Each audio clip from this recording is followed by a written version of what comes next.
Good morning, everyone. So, if memory serves, we are going through the book of Genesis, right? Right. We're making our way pretty well through it because today we're going to start on 39.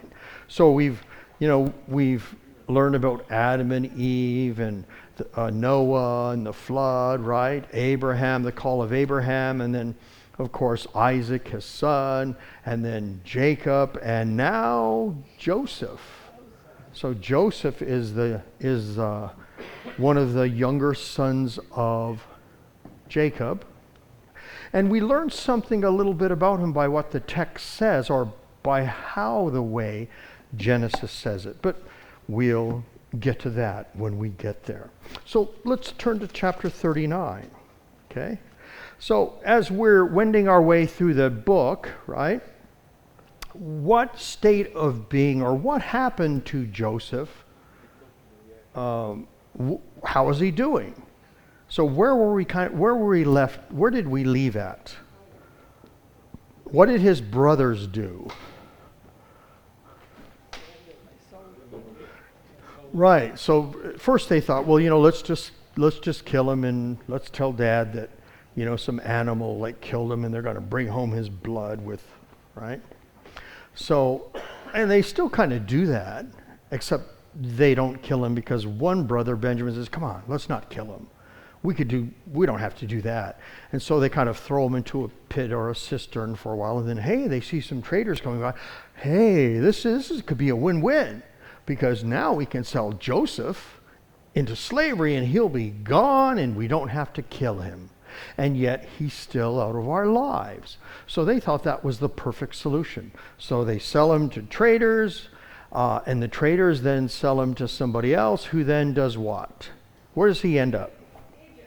Egypt. Yep. So this is the beginning of the spiritual hymn, When Israel was in Egypt land. That one.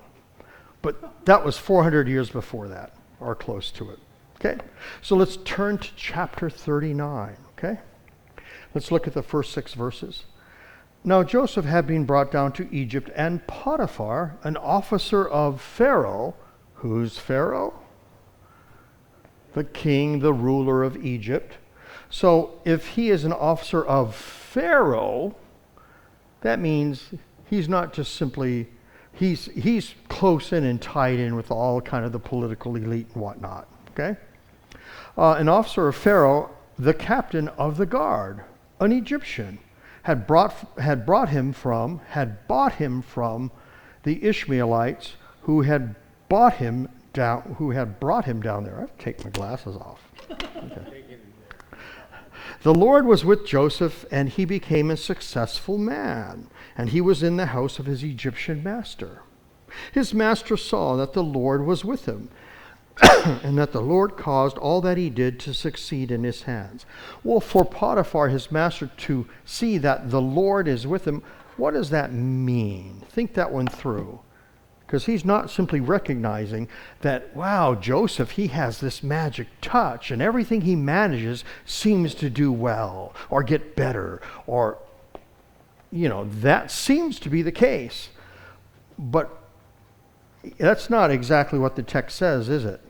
What does it say? Yeah, the Lord caused all that he did to succeed in his hands, which means that he knows something about Joseph's religion and faith, and sees that somehow reflected in what's happening with whatever Joseph does. So Joseph found favor in his sight and attended him. So Potiphar liked this. It could be, he may just say, well, I like it because he's good for my business. And it may be nothing more than that. But this is a good thing as far as Potiphar is concerned. And he made him overseer of his house and put him in charge of all that he had. So he's thinking, well, this guy. So to do that, it means that he has the magic touch, right? But he's also what? That he's not a thief, that he's respectful. I mean, he has all the qualities that one would want, because he's putting him in charge of basically everything, and Joseph could rob him blind, right? So he sees a lot of stuff in Joseph. That's good. From the time that he made him overseer in his house and over all that he had, the Lord blessed the Egyptian's house for Joseph's sake. The blessings of the Lord was on all that he had in house and field. Notice the expansion there. See? So, what is written here, it's serious. It's no joke when he said everything he had, because now we know that extends outside the house into his field. So he's the overall manager, right? Which means that Joseph now has to have a bunch of people under him because he can't do everything himself, right? If you do, it'd be like, if you guys remember President Carter, he was a good man, but he didn't delegate enough. And he worked long hours and go to bed late at night, but he was not a very good president because he didn't delegate enough. But then Ronald Reagan delegated a lot of stuff and had short days. Now it came to bite him in the butt because maybe he delegated too much. But you choose the right people below you and you manage them and things go well. So Joseph obviously must be doing that too, because he's overseeing everything. And from what we can tell, it seems as if Potiphar must be quite wealthy, from just the little bit that is mentioned and described. Okay? So he left all that he had in Joseph's charge, and because of him, he had no concern about anything but the food he ate. Okay. Wow. I don't know. Life might become boring, wouldn't it? Well, I'm sure he concerned himself with work. Right? I mean, he is part of the personal guard of Pharaoh. So, okay.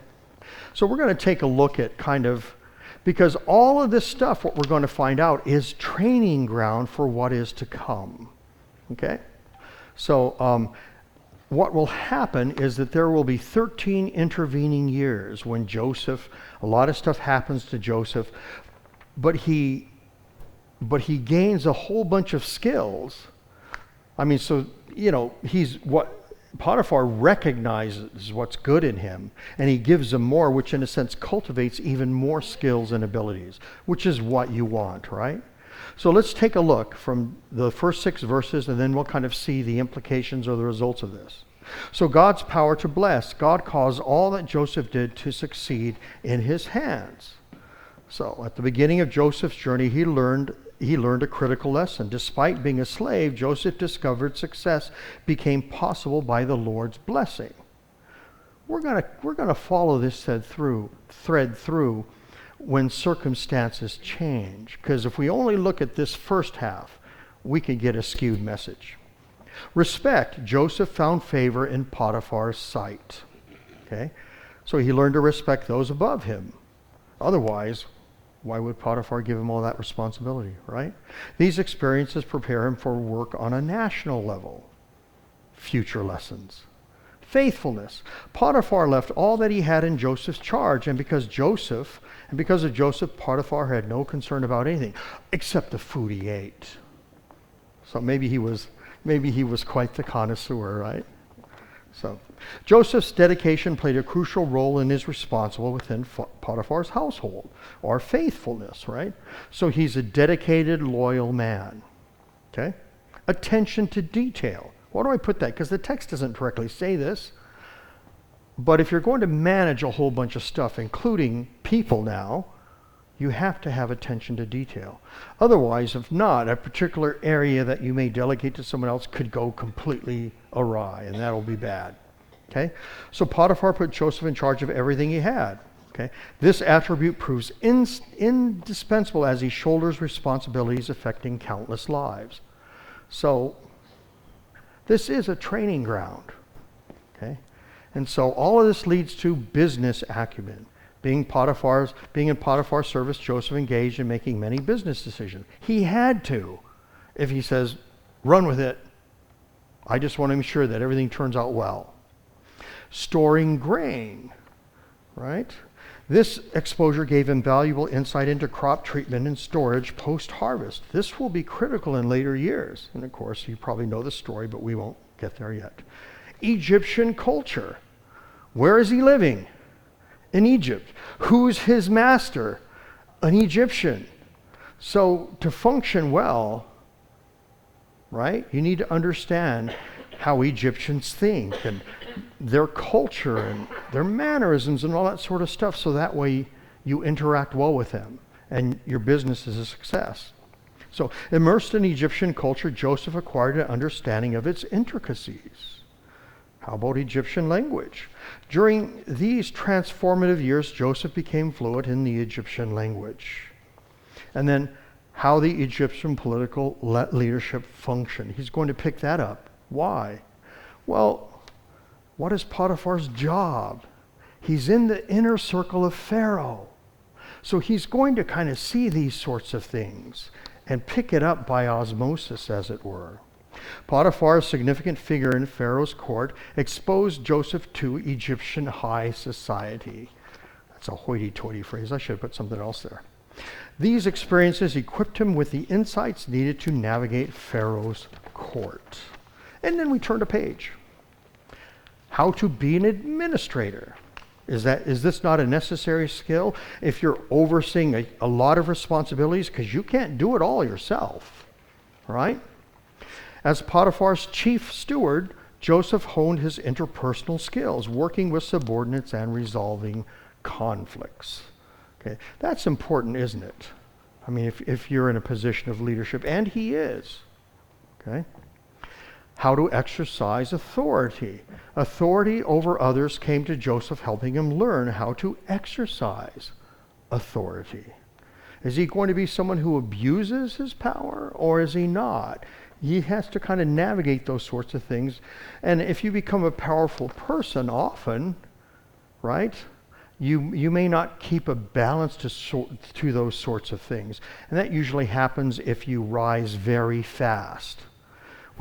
So if you look at a lot of rags to riches Hollywood success stories, usually it ends up not boding well for such people, because it happens so fast that, or at least when it does happen, right, they may be, I might be poor for 15 years, but then when you do have success, it may be meteoric, and then that rapid rise doesn't give you time to, in a sense, adjust to these different, the way people think about you, how to act around them, how to exercise authority and power, right? Last one, patience. Amid unjust suffering, Joseph entrusted himself to the Lord's care. Little did he realize those years of servitude will prepare him for greater things. Unjust, he was sold into slavery. Okay, he's in charge of all this stuff, but it could all go south if his master says you're done, right? Now that usually won't happen unless there's some significant cause, because if you're Potiphar, the last thing you'd want to do, or maybe the second to the last thing you'd want to do, or third, but it'd be way down the list, is you wouldn't want to get rid of him because he has that magic touch. So if you do, it has to be something serious, okay? Because otherwise, it might be a bad business decision. Well, let's press on. We now have kind of the idea where Joseph is and how things are turning out. So what we have is we have a nexus of God blessing him, but also Joseph's skills and abilities also come into play, right? So all of these things are happening. Let's look at the next several verses, the second half of 6 through 10. Now Joseph was handsome in form and appearance. And after a time, his master's wife cast her eyes on Joseph and said, Joseph's a young dude, right? And how old do you think Potiphar is? Text doesn't say. But he's older. If he's part of the elite guard and whatnot. So, yeah. Because that's a position that usually you show competency and skill and all of that, and then you're in that position. So that usually takes time and years. Okay? And after a time, his master's wife cast her eyes on Joseph and said, lie with me. But he refused and said to his master's wife, behold, because of me, my master has no concern about anything in the house. And he has put everything that he has in my charge. He is not greater in the house than I am, nor has he kept anything from me except yourself, because you are his wife. How then can I do this great wickedness and sin against God? Think of how is Joseph casting this argument or his rationale? Of course, we know that to him he cannot do this great wickedness against God. But how does he first cast it? He's sharing that, oh, well, your husband has left me in charge of all this stuff, and I'm not greater than he is. In other words, it's in all of our best interests not to do this, right? But he doesn't say that directly, but that's obvious by what he says. So, yeah, because how is this going to end? People often don't think about that. Usually it ends up badly, because if they're having some sort of affair and then one of them wants to call it off, well, that's not good, because they're going to see each other all the time, right? Or what was it like? Think of the example of. If you know that Arnold Schwarzenegger was once married to Maria Shriver, she's part of the Kennedy clan or whatever. And of course, he had a similar thing with their maid, right? Except Maria is kind of looking at her son and says, or her maid's son and says, he kind of looks like Arnold. And he kind of has this muscular build and everything else. And so she, did you, well, it's kind of obvious, right? Because it doesn't look like whoever her husband is, but it looks like you. See? So that did not end up well, and they divorced. Okay? So, yeah, it's going to end up bad. Better never to start this, right? And so Joseph, using common sense and wisdom, says as much. Okay, but what's Potiphar's wife? Her name is never given to us, right? But it says, cast her eyes on Joseph and said. So in other words, what? Yeah, he's there. He's a hot-looking dude, right? And she sees plenty of opportunity. And she says, well, I'm over him, so even though I'm not supposed to do this, I can get away with it because he's supposed to listen to me too. So this is not kind of and would you want to tell Potiphar if you were Joseph? I would prefer not to, right? Because what? Well, thanks, but I'm still getting rid of you because she's my wife and I don't want you around, right? Yeah. Oh, no matter what happens, it's bad. Okay. So let's press on to verse 10. Okay, and then the last verse. And she spoke to Joseph day after day. He would not listen to her to lie beside her or be with her.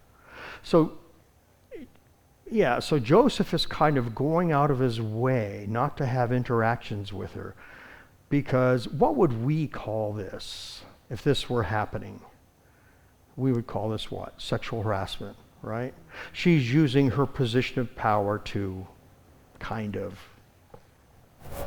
try to coerce him or to kind of encourage him. So he wants to have sex with her, okay? So the text refers to Joseph as being handsome or beautiful, same word in Hebrew, okay? So handsome and beautiful kind of have different connotations in English, right? Usually, but not always, handsome is reserved to whom? Men. Not always, but usually to men. Beautiful is usually reserved for women, right. If a man's beautiful in our culture, we would go, well, he's not supposed to be that good looking, right? But he's beautiful. That's for women. In this day society, everything is beautiful. So the thing is, those two terms used together. So you can find one used in some places, one used elsewhere, but together describes only two people in Scripture. And they are Joseph and his mother. Now we learn something about Joseph, that of all the sons of Jacob, this dude was good looking. And all the other ones, I'm not saying they were ugly, but this guy must have been strikingly good looking. And that could have been part of the reason why his brothers did all this stuff to him, right? So yeah, Dad treats him as, of course, which means he probably inherited his good looks from his mother, Rachel, Jacob's favorite. So that all that ties in together as to why he gave him preferential treatment. And so now, we kind of see all this stuff kind of come together. And so with that situation, Jacob should have been smart enough not to show favoritism. But he's a human and messed up like we all are in some ways. Okay? So what do we learn about Potiphar's wife and Joseph? She has the hots for him. And she's using her position to try to encourage, or to put it best, coerce him into sleeping with her. Okay? What are Joseph's primary motivations not to sleep with her? He doesn't want to sin against God. But that's not the only motivation. Okay? So he realizes that's going to overturn the apple cart. Right? He knows if he does, well, everything will be in jeopardy. So, yep. So Potiphar is part of the Egyptian inner circle guard. So if he wanted to, he could probably get away with killing Joseph very easily. Right? He would know how.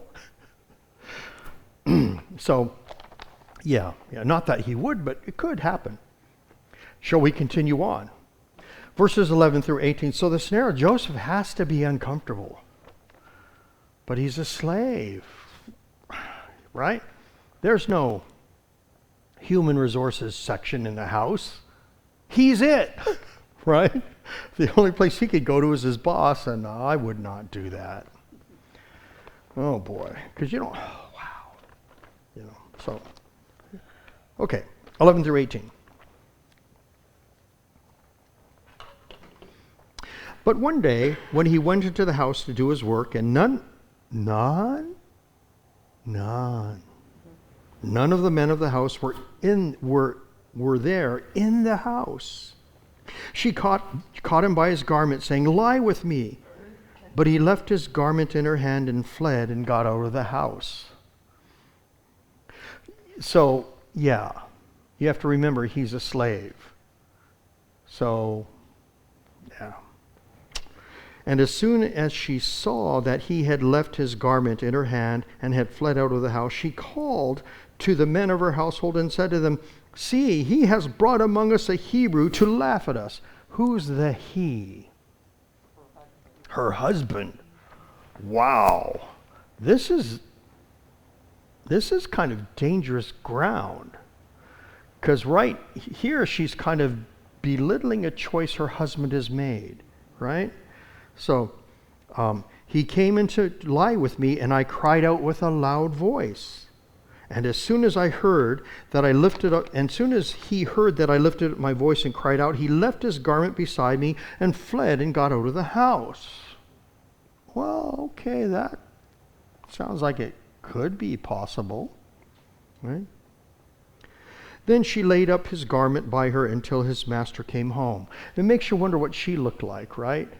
Because, if she was hideously ugly, people go, no way, dude. So she was probably older, but still attractive. Otherwise, what she said probably wouldn't gain traction. Okay? So, reading between the lines here. And she told him the same story, saying, so now she's telling this to Potiphar, "The Hebrew servant whom you brought among us came into me to laugh at me." But it's now that. What's the connotations of that? probably what she's saying is that maybe I was changing and he came in, he happened to see me and he was laughing. I mean, she doesn't explicitly say it, but that's kind of the, right? So it said this, so this is something that's kind of said slyly in a way to make Potiphar angry. Okay? But as soon as I lifted my voice and cried, he left his garment beside me and fled out of the house. Why would he leave his garment beside her? Yeah. In other words, based on what she was saying, he laughed at me and he was starting to make the moves on me. But I cried out and he ran away because, he's a slave. Oh boy. My goodness. Can it get any worse? Because it'd be pretty tough. Were there any witnesses? No. And whom would you believe? A husband will always believe his wife first. Not to say that he, right? But I mean, yeah, right? I mean, she's your wife and you believe her first unless there's something that goes, no, that just sounds kind of messed up. So he's probably going to do what almost all husbands would do and say, okay, I'm going to believe my wife unless something tells me otherwise. Okay? If not, wow, why be married? Okay.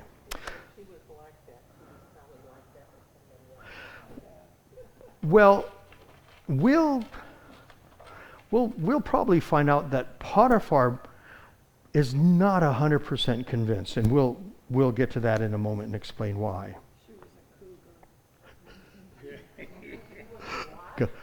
Is that what they call it? Like, meow, meow. Okay.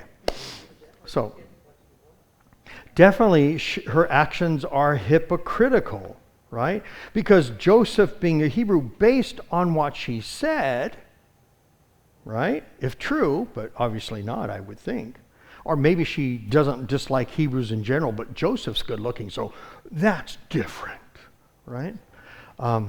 But yeah, hypocritical. So, him being a Hebrew, okay, ethnically Hebrew, is an offense to her. And yet, the irony and the hypocrisy is that she keeps wanting to sleep with him. So it's obvious that it's not going to happen, and she just says, okay, well, that's never going to produce fruit, so let me just get rid of him. And that's what she did. Okay. So, she was insulted because she thought of herself as beautiful. Or, well, yeah. And then he said no. Yeah. It does make sense that she probably is insulted to say, you know who I am, right? So, yeah. Yeah, and you're a slave. What's wrong with you? Right? Okay. Well, Potiphar now knows. Let's see what happens. He is part of the inner circle. He's skilled in weaponry. So, hey, Joseph. Slice the jugular and he's done. Does that happen? Well, we'll see. Or maybe he'll just in the back with, into the kidney.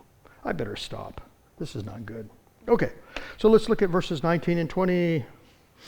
Okay. As soon as his master heard the words that his wife spoke to him, this is the way your servant treated me?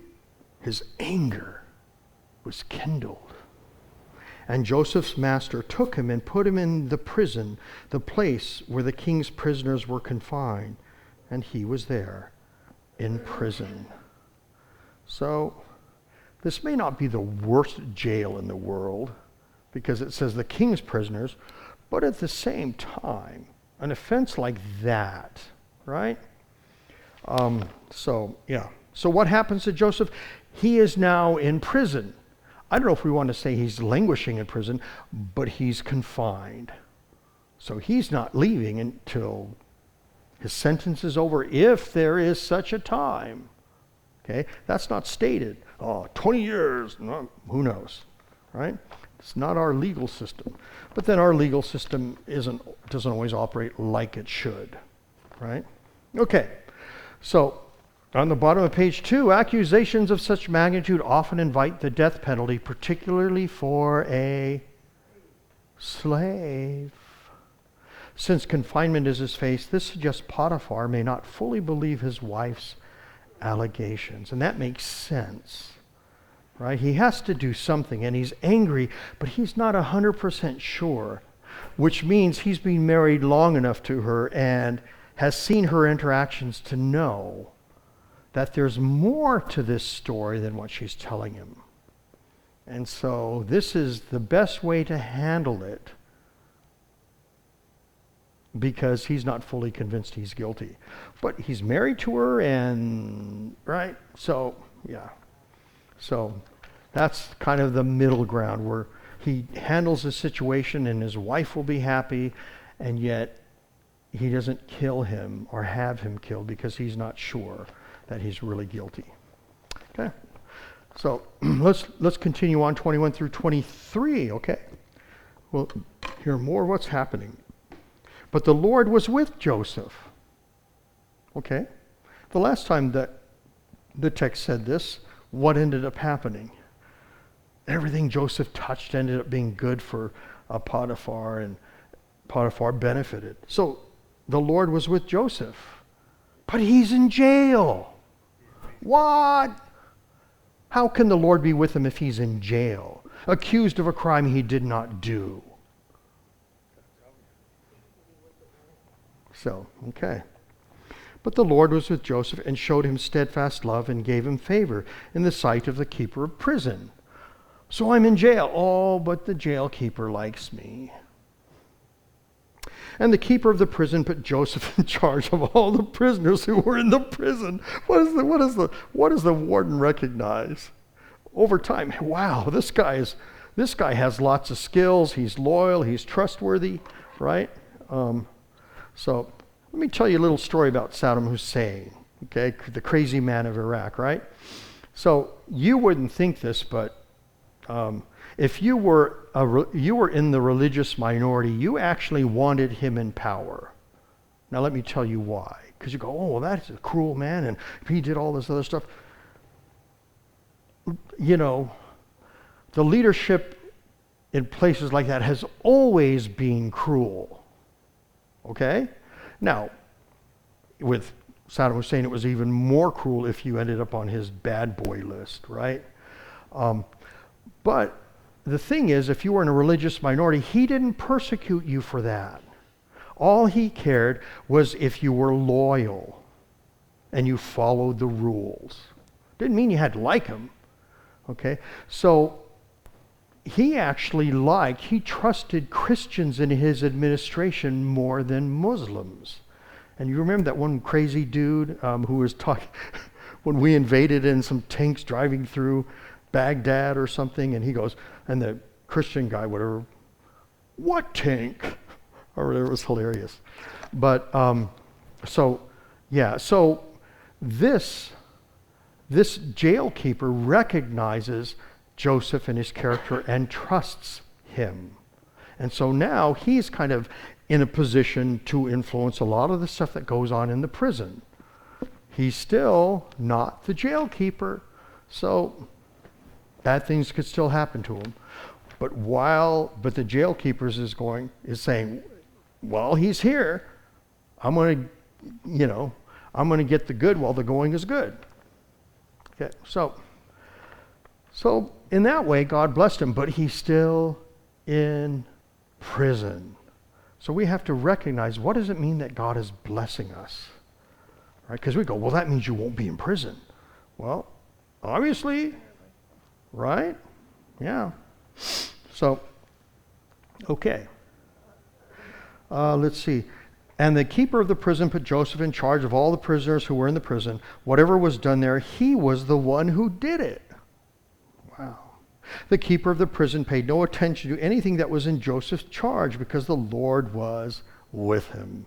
And whatever he did, the Lord made it succeed. So, think about this. The Lord's blessing is with him, and he's a slave. The Lord is blessing him, and now he's a slave in prison.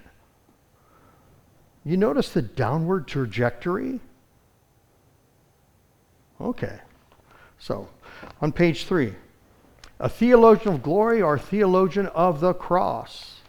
Okay?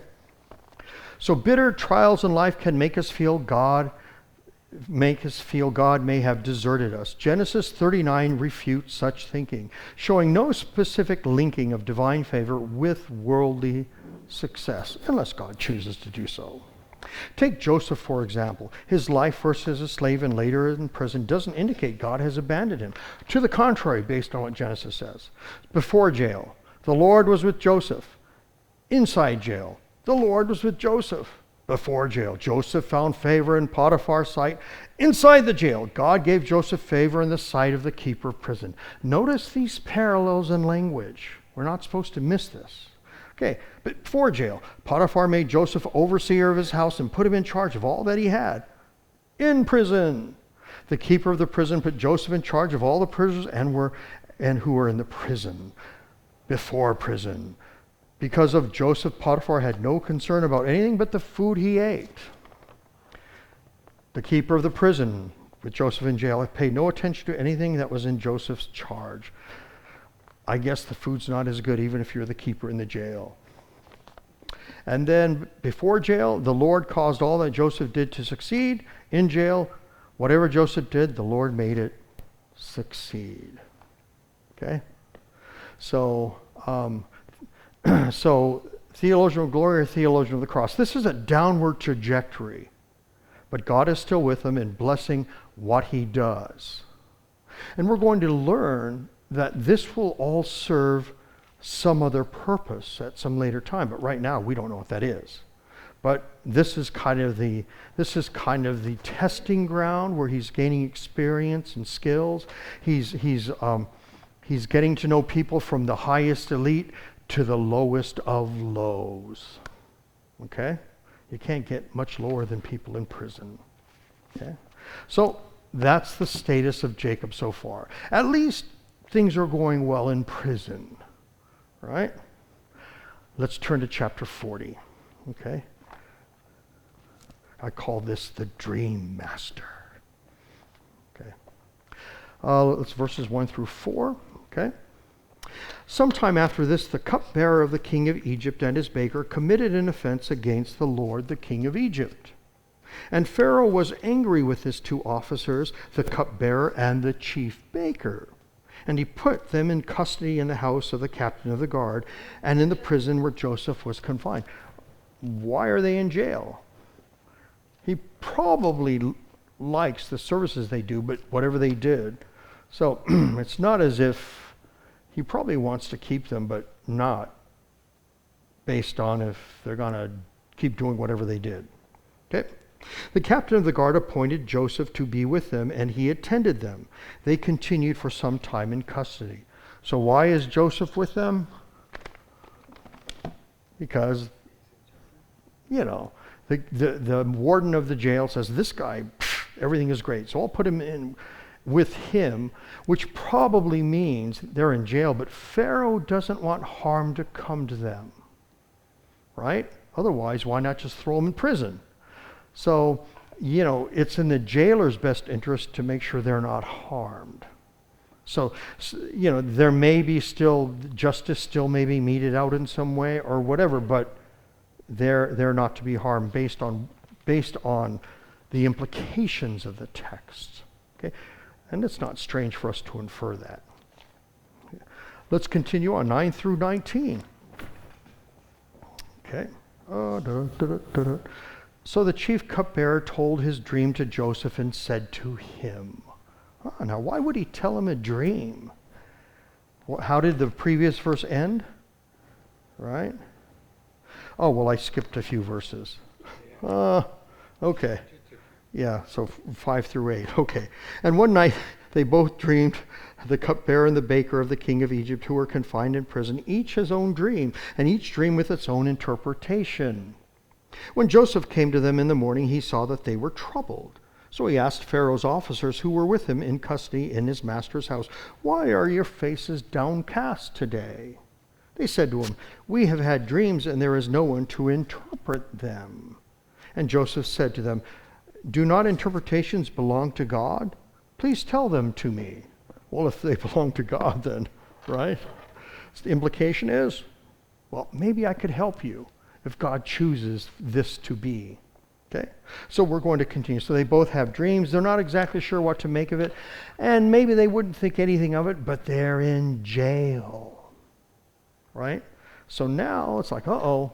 And there's enough stuff in the dreams where maybe they're concerned that maybe their dreams are portending some type of doom. Okay? So they're going to tell Joseph these dreams. Okay? So verses 9 through 19. So the chief cupbearer told his dream to Joseph and said to him, "In my dream there was a vine before me, and on the vine there were 3 branches. As soon as it budded, its blossom shot forth, and its clusters rippled into grapes." Now see, this is a cupbearer, so it's not weird that he's going to be dreaming about grapes and wine, is it? Okay, that's much of his life and vocation. "Pharaoh's cup was in my hand, and I took the grapes and pressed them into Pharaoh's cup and placed the cup in Pharaoh's hand. Then Joseph said to him, 'This is its interpretation.'" Makes me think that there could have been more to this conversation, but all of it's not recorded. Okay? "The 3 branches are 3 days.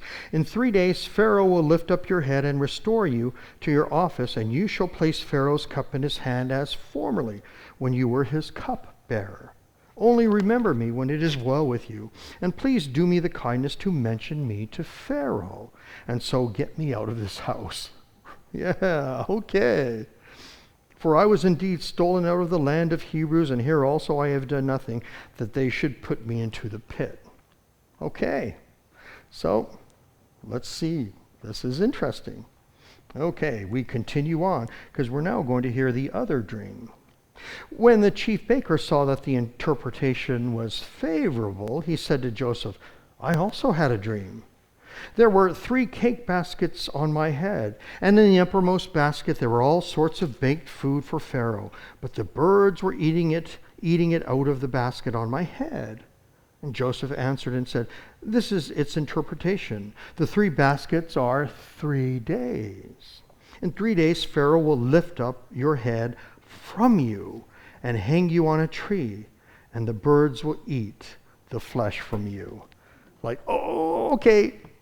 Tell me the other interpretation you were thinking of. I don't want to hear that one. Next interpretation. Who else can interpret dreams, please? So, yeah. Okay. So, "we'll lift up your head." This is wordplay, right? That phrase is kind of for both. So, because the same words have different meanings for the butler and the baker. To the butler, this means being reinstated into service thanks to Pharaoh's kindness. On the flip side, the baker receives the dark foretelling of his execution by beheading, ordered by Pharaoh himself. Okay. Or death. Okay. So, there it is. He interprets these 2 dreams. One looks good, the other does not. Both are in 3 days. So it won't take long to see whether this dream master is actually interpreting dreams, right? In a way that's valid. So let's continue on. Okay. Okay. "On the 3rd day, which was Pharaoh's birthday, he made a feast for all his servants and lifted up the head of the chief cupbearer." Lifted up. Okay. "And the head of the chief baker among his servants. He restored the chief cupbearer to his position, and he placed the cup in Pharaoh's hand. But he hanged," okay, miswrote what he hanged the chief baker as Joseph had interpreted them. Yet the chief cupbearer did not remember Joseph, but forgot him. Is it weird that he would kind of forget? Not really. He's out of jail, and maybe because in order to remember him and tell Pharaoh, in other words, you're reminding Pharaoh that you were once in jail, right? Like, oh, I don't want the word jail ever to be mentioned around Pharaoh, in case he just decides to throw me back in. I want it to be far from his mind. So he may have not remembered, or it may have been a deliberate oversight. I just don't want to bring up that subject. So, or I'll wait till the time is right, but the time may never be right because he doesn't want to bring it up because it'll always remind Pharaoh that he threw him in jail. Yeah, that last cup of wine that you brought me, the cup was kind of dirty. Maybe you need to go back in jail. Right. Oh, right. Okay. So how spot on were Joseph's interpretations? Ding! 2 thumbs up. Okay. On page 4, we're going to take a look. We're going to take a look at how things developed in prison. Okay. I'm going to have to, as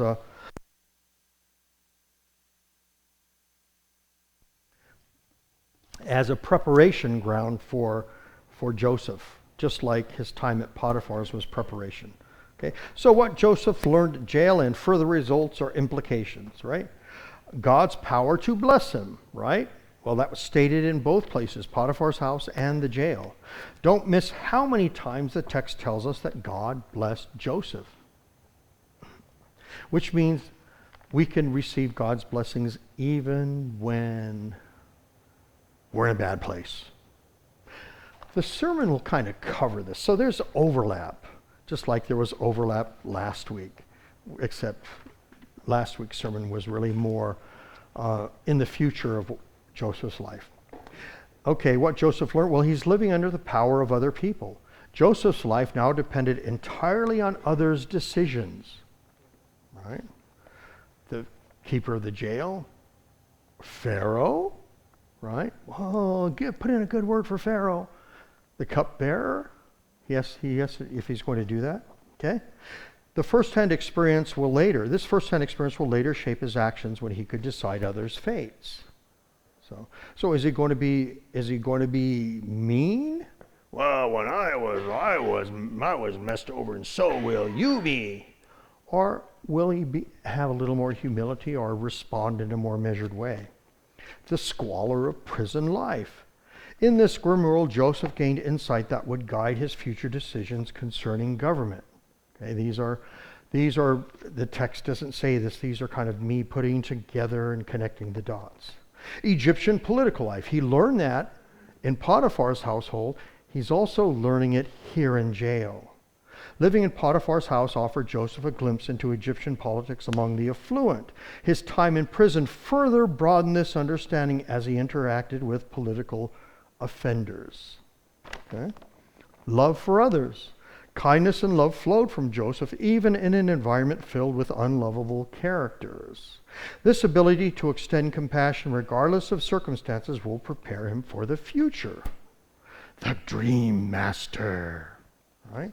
Joseph's life was marked by dreams, which demanded attention and begged for interpretation. However, Joseph's dreams will be unfulfilled until he interprets the dreams of his fellow prisoners. I just did a snarky little twist there, sorry. Fulfillment of dreams. This experience may have led Joseph to understand the significance of recurring dreams and their assured fulfillment, because he knows that God had visited him in his dreams, and now he's having these experiences, so perhaps later on, right, he'll take heed to some dreams instead of just blowing them off. Okay,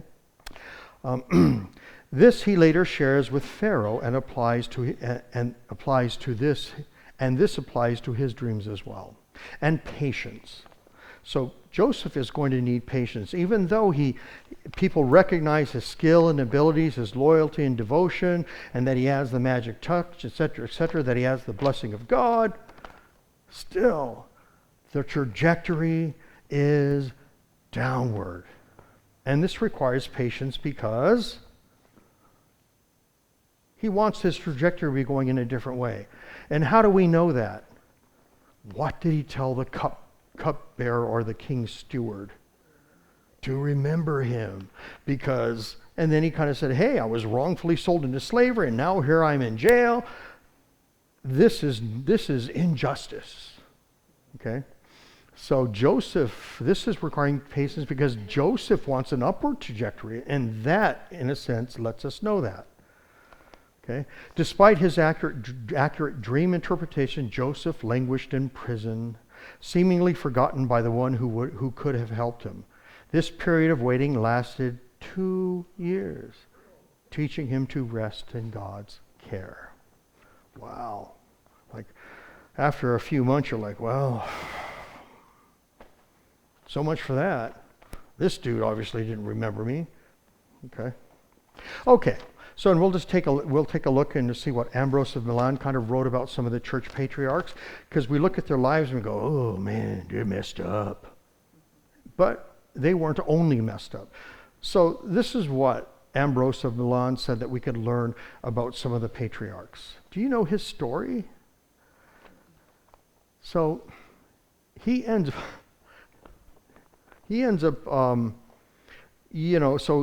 being ordained, but you can't immediately become a bishop or whatever. But he was so highly favored for some reason that he's ordained, and then within a few days he's in this particular position. He didn't work his way up the ranks, right? So, but he did write some good stuff. From Abraham, learn firm obedience of faith. Okay, maybe not firm obedience, but obedience. From Isaac, the genuineness of a sincere heart. From Jacob, perseverance amid trials. And the saintly Joseph has been set as an example of chastity. I would say among all these, that's probably the most accurate, right, that Ambrose writes concerning Jacob. Because Abraham, well, yeah, he's faithful, but not always. And so with Jacob, that's the most accurate description. So we'll stop there. Yes? Do you think that Joseph had seen how God had his life all throughout? Oh, yes. Yeah. So when he was in jail, he probably just thought that God, when it was God's time, he would let him know what he was supposed to do with it. Yeah. He doesn't know. I mean, it's not as if... Well, but he has seen God's hand in it. Yes, he has. Still, the trajectory is downward, right? So it's good and bad. So I would think that Joseph knows, well, if God is blessing me, this is all going to serve some greater end. He doesn't know what that is. No. But that has to be stirring in the back of his mind somewhere. But he's a real human being. He's in jail, and this isn't jail that's air-conditioned with a TV. I mean, this is old school jail. Now, granted, it's not the worst example of it, but still, life was much better in Potiphar's house then, right? Even though Potiphar and the jailer both kind of favored him and saw how good he was at the things he did. So yeah, the patience is that I'm pretty certain Joseph believes that God is preparing him for something and he doesn't know what that is. But in the meantime, he's not. It's like, here I am. Okay, God, I'm ready. Hurry it up, please. Yeah. And yet there he is in prison. So it'll be 2 years, and next week we will continue to see kind of what happens in those 2 years. All right? Okay. We close with prayer. Our Father, we kind of look at the patriarchs of old and we could see your mercy and grace because you treated them all in ways they didn't deserve. And yet we also see snippets of where they were faithful and how your blessing came to them even in those dark times of their lives. Let us realize and recognize that your blessings come to us even in our dark moments. For we may not know, but you may have a greater purpose for us and are preparing us for such things, and yet we may be clueless. Grant us such faith to trust in your will and to walk in your ways. In Christ's name we pray. Amen.